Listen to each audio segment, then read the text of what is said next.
Hello and welcome to this video on capacity utilisation. Let's start off by picturing the canteen and considering what is the capacity of the canteen.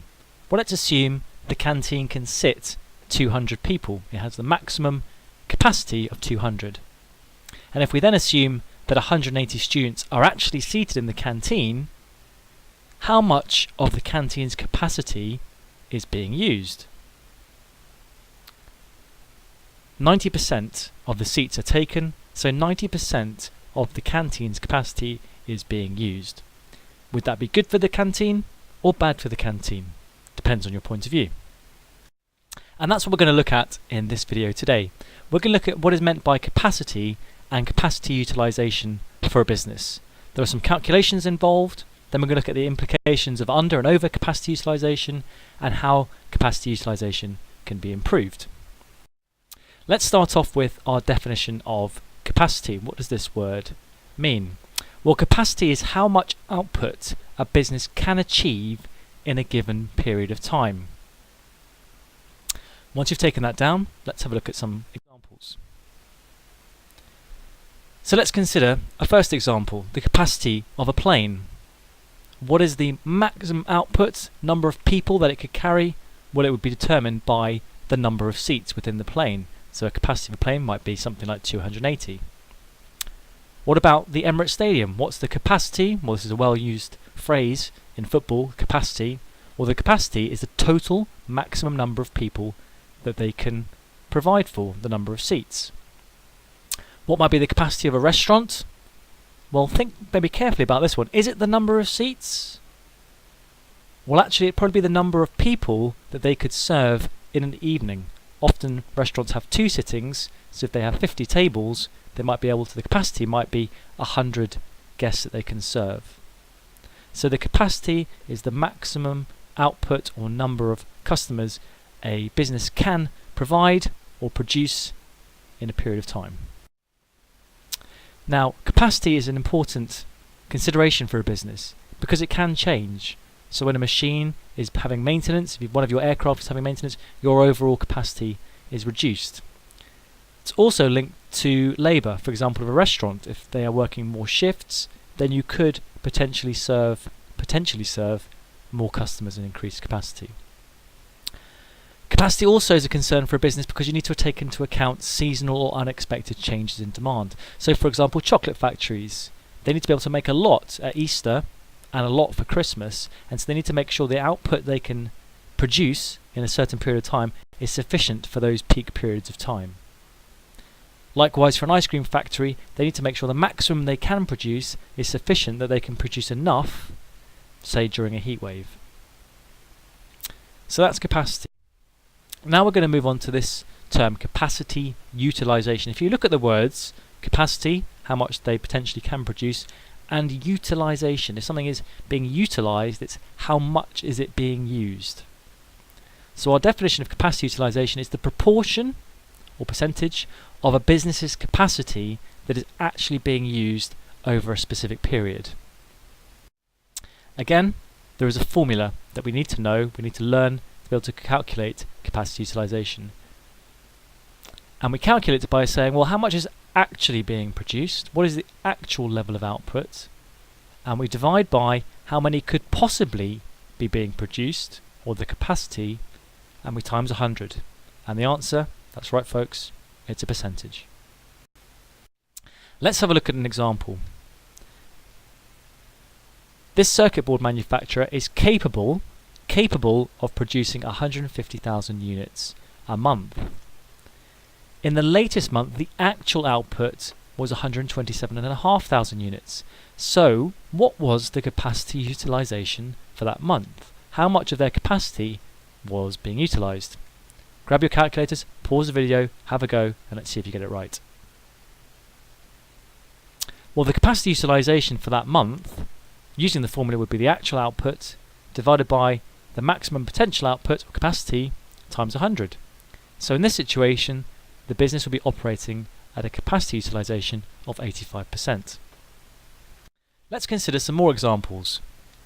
A jumbo jet or an A380. What is the capacity? Well, maybe 400 seats. What is the actual output? The number of passengers on board, let's say 200. So in this situation, what would be the capacity utilisation? Well, 50% of the plane's capacity is being utilised. Let's consider your mobile phone. What is the capacity? Maybe a certain number of gigabytes. What is the actual usage or storage you've got on there? Maybe 21 gigabytes. So what is the capacity utilisation? How much of the capacity of your phone is being used? 74%. Let's consider an amazing football stadium. What is the capacity? It's the number of people it could potentially hold. And if it's really bouncing and there's a good crowd in, let's say 4,500, what is the capacity utilisation? 95%. As we would expect, that ground has a very good capacity utilisation. 95% of the seats and the standing area is being taken by customers. Now there's a relationship between how well a business uses its capacity and the unit cost. Let's assume here that the capacity is 250, fixed costs are 10,000 and variable costs are £100 per unit. The table here illustrates how unit costs will change as capacity utilisation increases. So on the left we have our capacity. Now the capacity doesn't change, it's 250 units, the maximum number of units that could be produced. Here is how many units are actually being produced, and we can see it's increasing here up until the maximum. Here they are at 100% capacity, making all the units they could possibly produce. So this column here shows us our capacity utilisation, actual divided by capacity. Our fixed costs don't change, our variable costs increase as we make more units. So then here's our total costs. On the far right hand column we have our cost per unit. Now take a second and look what happens, or the relationship between capacity utilisation and unit cost. As capacity utilisation rises, the unit costs begin to fall. So as the business uses more of its potential to produce units, there are a greater number of units to spread over the fixed costs, and so the unit costs decrease over time. So a business becomes more efficient as it increases its capacity utilisation. It's got less spare resources that it's not using. So capacity utilisation, CU, has a direct relationship with unit cost, or UC. So you can see there is a mirror between the two. Capacity utilisation goes up and unit cost goes down. So we've looked at capacity and capacity utilisation and how you calculate it. We're now going to look at some of the implications of under and over capacity and how it could be improved. Let's consider underutilisation of capacity first of all, and what this means is we've got a low level of capacity utilisation, let's say 30%, something like that. So only 30% of what we could produce is actually being produced. So if it was a restaurant, there'd be lots of chairs, but it'd be pretty empty. What might be the causes of that? Well, if there's a new competitor, maybe attracting customers, so you're not as in demand, then you won't be producing as many, even though you could potentially produce a lot. Likewise, if people's tastes have changed, or if you've done some marketing to try and attract customers and it hasn't been very successful, or maybe it's seasonal. If it's an ice cream factory in the middle of winter, you'd expect to have a pretty low utilisation of capacity. Are there any good effects of not using your capacity very much? Well, if you get a sudden increase in demand, then the capacity is there, you can very easily produce more to meet that demand. So I guess that would be a good thing. Also, you've got more time. If you're not as busy, not producing as many as you could do, you've got more time to maintain your equipment and train your staff. However, the bad effects, as we've established already, it's likely that if you have low capacity utilisation, you're going to have higher unit costs, and higher unit costs is going to mean lower profit margins. Also, if you're not very busy, staff morale may fall, staff may become unmotivated, may be bored. Also, what do you think of when you see a restaurant that has lots of empty seats? Possibly that it's not very good, so there could be a negative brand image. So what might a business do about this? Well, maybe they do nothing. Maybe if it's seasonal reasons, there's not much you can do about that. But they might consider other things, maybe increasing marketing activity, trying to attract more customers, or maybe, do we need to be that big? Do we need to have such a large capacity? Do we need a huge restaurant when perhaps we can move to a smaller premises, have a smaller restaurant, and have better unit costs? Okay, the next issue is, what if we have overutilization of capacity? What if our capacity is 99% or maybe 100%, or sometimes in certain circumstances you can go over 100% when you're really working your machinery very, very hard, you're not maintaining it, you're asking your staff to do overtime, you're really producing at your absolute limit. What are some of the issues associated with this? So we're talking about businesses that are very, very busy, producing as much as they potentially can. What might be the reasons? Well, you might find that you're very in demand, you run a successful marketing campaign, or maybe it's your prime time of year, for example, the run up to Christmas, possibly for a Christmas tree manufacturer.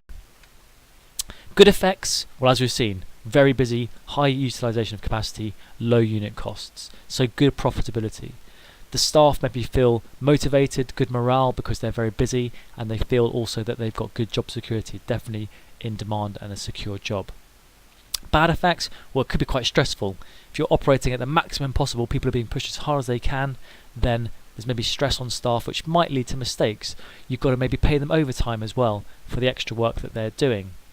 If you get an additional customer who says, I'd like to make an order, and you say, well, actually, we can't. We're making the maximum we possibly can. There is no scope to make any more, so you'd have to turn away customers.